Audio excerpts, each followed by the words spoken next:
And the worst, the most dangerous thing a Dajjal will have is the psychological deception.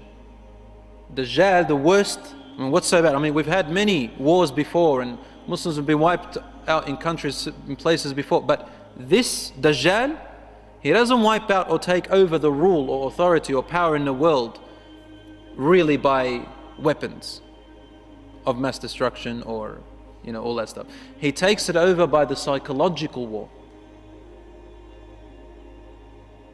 And what do we live in today? What kind of wars do you think today are the strongest and most dangerous wars? It's not the wars of blood and mass destruction. No, it is the ideological wars that we are living now. You could be living in the most peaceful country, and through the internet and television, our youth, our Muslim youth, are being destroyed mentally, psychologically, where there is, how can I explain it? We are now in a time of what we can call something like a very complex reverse psychological war, reverse psychology, mixed with other deceptions.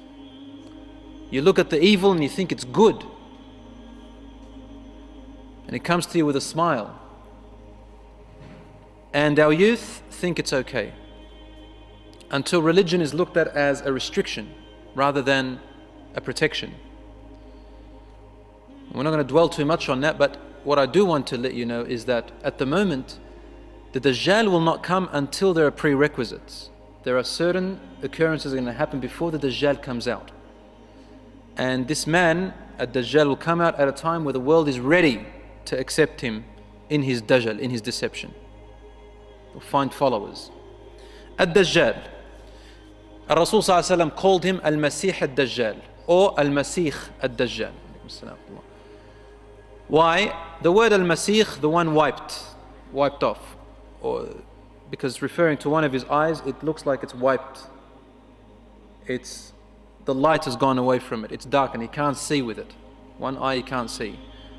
And it will look like it's flat, like a grape that has its liquid sucked out of it. Al-Masih. And sometimes Al-Masih Ad-Dajjal. The Christ, the liar. The Christ, the liar. In the Bible is called the Antichrist, or in Judaism, Antichrist. So he is an Antichrist against Isa alayhi salam. Rasul called him Masih Ad-Dajjal, the Christ who is the liar, meaning he's not the real Christ, but he will make people think that he is. This man, Al-Masih Ad-Dajjal, Rasul told us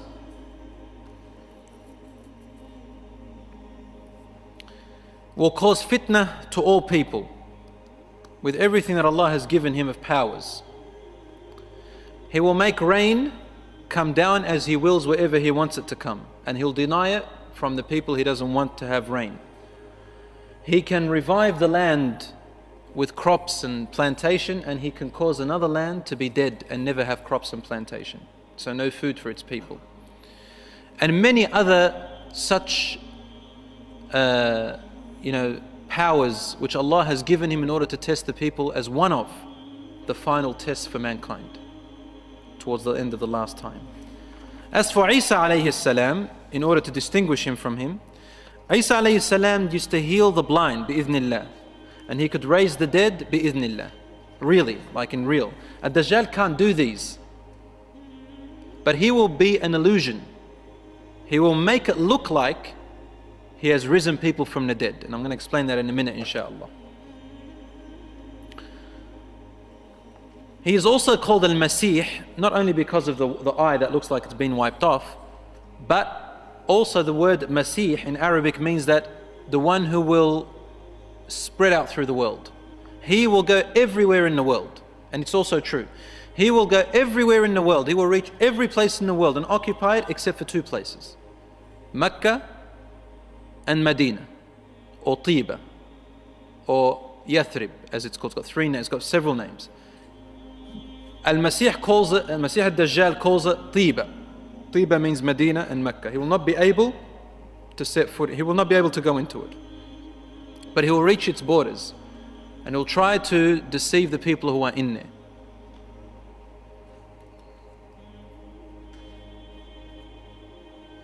So, Al-Masih, Ad-Dajjal, who first come out to say, I am Christ, I am Isa, alayhi salam.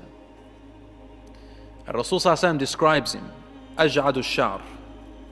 He's got very coarse hair. He is a man from the children of Adam. When he comes out, the believers will know him and they will not be deceived by him. He will have 3 letters on his forehead, Kafara, which means kufr or kafar, the hider of the truth or the rejecter of the truth. He will be young in age. He's not old, probably in his mid-30s. He's red-skinned, meaning he's more reddish in color when you look at him. He's not tall, he's short.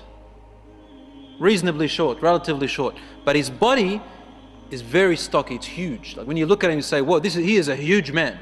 But he's very stocky, he's not too tall, he's quite short actually. His skin is coarse as well, and his face looks rough. And his forehead is wide. Ajla al-jabha, his forehead is wide. His chest is wide shoulders. His right eye looks like it's been wiped off, like that grape. The right eye he can't see with, he can only see with his left. And this eye doesn't look like it's poking out, nor does it look like it's hollow. It just looks, as I said, like a dry piece of grape. His left eye has got an extra piece of meat on it. So it looks like it's got a piece of extra meat either underneath it or on top of it. So Rasulullah ﷺ describing him in detail here. And the letters on his forehead are either, Rasulullah ﷺ told us, they're either cut, meaning letter by letter, or they're joined. But they mean the same thing.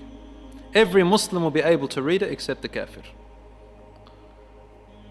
And one of his other descriptions is that he is impotent, he cannot have children. He cannot have children. Nor does he get married. These are some of his detailed descriptions which the Prophet ﷺ told us about. So Dajjal is not a metaphor.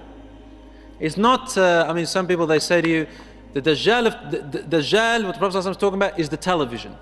The television is one-eyed and it lies to you. No. Rasul ﷺ gave a particular description because the TV doesn't have coarse hair, right? And it doesn't have 2 eyes. Okay? And it doesn't have the 3 letters, kafara. You can play beautiful Quran on the TV if you want. There is a man at the time of Prophet Muhammad ﷺ, just tell you his story.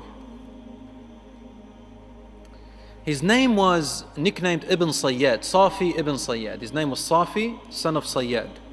Has anyone heard about him? Safi ibn Sayyad? No? طيب, we'll tell you his story. This man, Safi ibn Sayyad, he lived at the time of the Prophet Muhammad sallallahu alayhi wasallam. And he was a young boy who was raised originally from a Jewish family. And he hated the Prophet ﷺ immensely. He was grown to hate him a lot. And they used to say that this young boy, Safi ibn Sayyad, he was able to tell you what you're thinking. He had these certain abilities. True story. And it's in the Sahih, it's not something made up. And Rasul ﷺ heard about him. And he wanted to go one day to find out whether he was really the Dajjal or not. He goes, Umar ibn al-Khattab radiallahu anhu was with him.